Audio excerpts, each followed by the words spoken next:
পাক অধিকৃত কাশ্মীরে দিব্যি ঘুরে বেড়াচ্ছে মাসুদ আজহার। জানা গিয়েছে বাওয়ালপুর থেকে প্রায় 1000 কিলোমিটার দূরে দেখা গিয়েছে জৈশ-ই মোহাম্মদ প্রধানকে। প্রাথমিকভাবে অনুমান করা হচ্ছে বেড়াতে গিয়েছে কুখ্যাত জঙ্গি।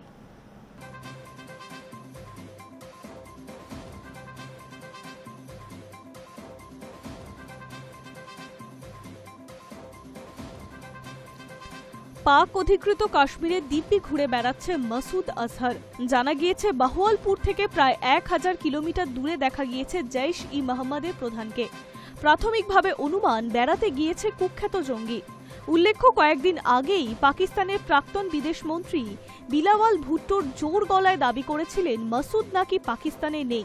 অপারেশন সিন্দুরে এই বাওয়ালপুরে আক্রমণ শানিয়েছিল ভারত।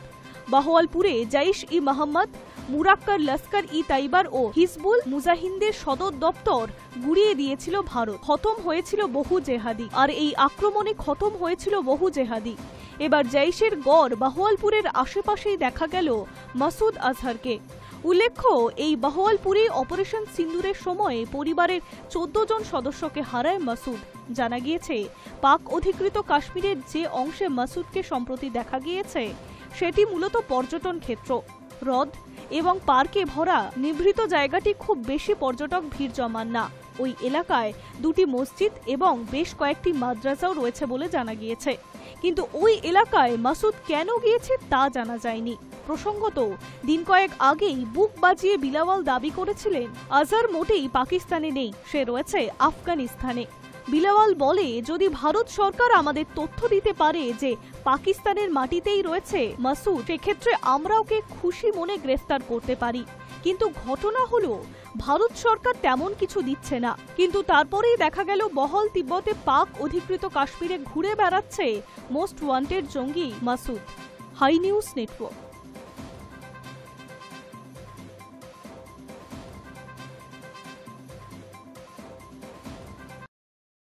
অপারেশন সিন্দুরের ক্ষয়ক্ষতির এখনো মেরামত করা যায়নি। বিমানঘাটি আরও বেশ কিছুদিন বন্ধ রাখছে পাকিস্তান। পাকিস্তানের অসামরিক বিমান পরিবহন মন্ত্রক বিজ্ঞপ্তি জারি করেছে। তাতে বলা হয়েছে, আগামী 6ই আগস্ট ভারতীয় সময়ে ভোর 5:29 পর্যন্ত পাঞ্জাব প্রদেশের ওই বিমানঘাটি বন্ধ থাকবে।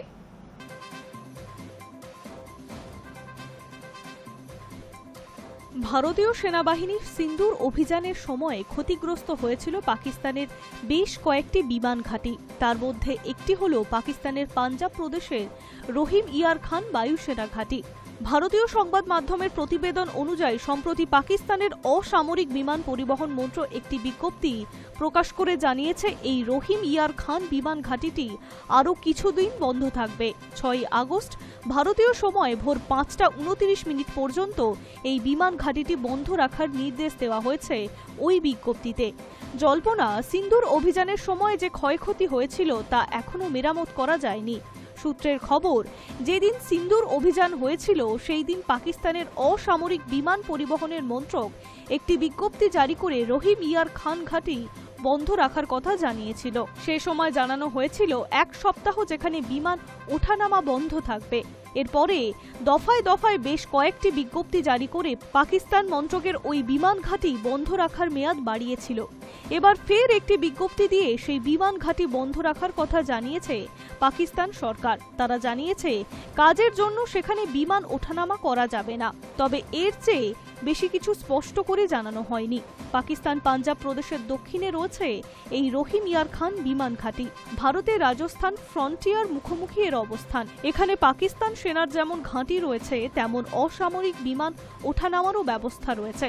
পাকিস্তান বায়ুসেনা সেন্ট্রাল এয়ার কমান্ডার ঘাঁটিও এটি। এর একটি অংশ শেখ জায়েদ আন্তর্জাতিক বিমানবন্দর, যেখানে অসামরিক যাত্রীবাহী বিমান ওঠানামা করে। সিন্দুর অভিযানের পর ভারতীয় সেনাবাহিনীর কিছু উপগ্রহ চিত্র প্রকাশ করেছিল। তাতে দেখা গিয়েছিল রহিম ইয়ার খান বায়ুসেনা ঘাঁটির মাঝামাঝি গভীর গর্ত তৈরি হয়েছে। উপগ্রহ চিত্রে ওই ঘাঁটির একটি বাড়তি ও ক্ষয়ক্ষতির চিহ্ন ধরা পড়েছিল।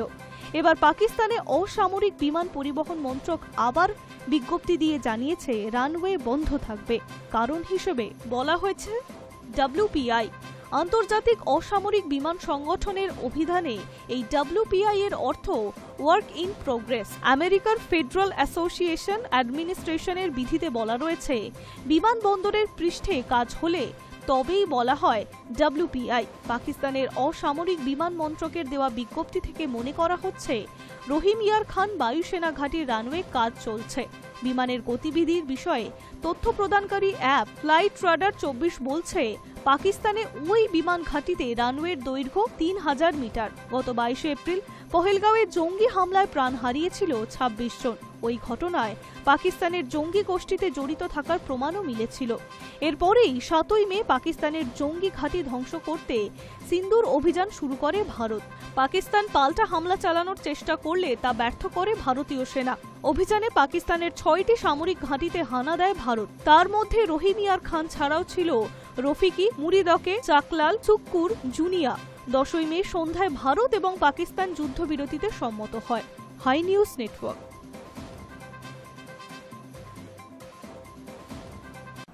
পাকিস্তানে এবার মৃত্যুদণ্ড শুধু গুরুতর অপরাধের ক্ষেত্রে। আইন বদলের প্রক্রিয়া শুরু পার্লামেন্টে। শুক্রবার পাক পার্লামেন্টের উচ্চকক্ষ সেনেটে একটি বিল পাশ হয়েছে। তাতে পাক ফৌজদারি আইনের 4টি ধারায় দোষী সাব্যস্তদের মৃত্যুদণ্ডের পরিবর্তে সর্বোচ্চ সাজা যাবজ্জীবন কারাদণ্ড করার কথা বলা হয়েছে।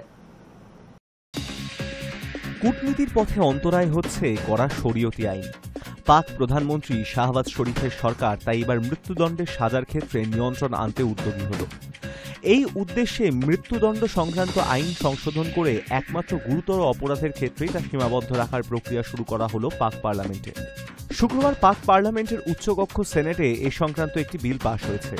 তাতে পাক ফৌজদারি আইনের 354A অর্থাৎ সন্ত্রাসবাদীদের আশ্রয় দেওয়া, 402C প্রকাশ্যে মহিলাদের পোশাক খুলে সম্ভ্রমহানি করা সহ 4টি ধারায় দোষী সাব্যস্তদের মৃত্যুদণ্ডের পরিবর্তে সর্বোচ্চ সাজা যাবজ্জীবন কারাদণ্ড করার কথা বলা হয়েছে। 1 দশকের পরিসংখ্যান বলছে, বিশ্বের যেসব দেশে বেশি মৃত্যুদণ্ড কার্যকর করা হয়েছে, পাকিস্তান তাদের মধ্যে প্রথম সারিতে। বিশ্বব্যাপী বার্ষিক মৃত্যুদণ্ডের প্রায় 13% হয় পাকিস্তানে, যা নিয়ে বিভিন্ন মানবাধিকার সংগঠন এবং ইউরোপীয় ইউনিয়নের মতন রাষ্ট্রগোষ্ঠী বিভিন্ন সময় উদ্বেগ প্রকাশ করেছে। সাম্প্রতিক একটি রিপোর্ট জানাচ্ছে 2024 সালে পাকিস্তানে মোট 6261 জন অপরাধী মৃত্যুদণ্ডে দণ্ডিত হয়েছিলেন। 2023 সালে এই সংখ্যা ছিল 6039। 2022 সালে মৃত্যুদণ্ডপ্রাপ্ত বন্দীর সংখ্যা ছিল 3226। অর্থাৎ ভারতের পড়শি দেশে মৃত্যুদণ্ডপ্রাপ্ত বন্দীর সংখ্যা ক্রমাগত বাড়ছে। High news network. স্ত্রীকে লুকিয়ে প্রেমিকার সঙ্গে গিয়েছিলেন কনসার্টে, কিন্তু সেখানকার ক্যামেরায় ধরা পড়ে গেল তাদের ঘনিষ্ঠতা। বিখ্যাত সংস্থার সিইওর সঙ্গে HR হেডের পরকীয়ার ভিডিও ভাইরাল হতে নেট দুনিয়ায় জোর চর্চা চলছে দুজনকেরই। তবে হাতে নাতে ধরা পড়েও মুখে কুলু পেটেছেন দুজনেই।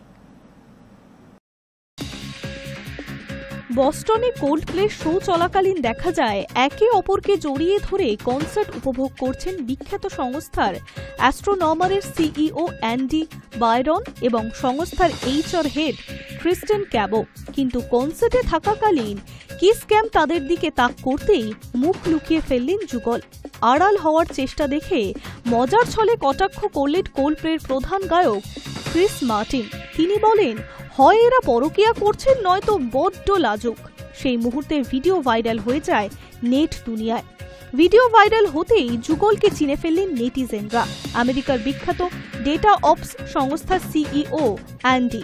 কর্পোরেট সংস্থায় উচ্চ পদে রয়েছেন অ্যান্ডির স্ত্রী মেগান কেরিগানো। 2 সন্তান রয়েছে তাদের।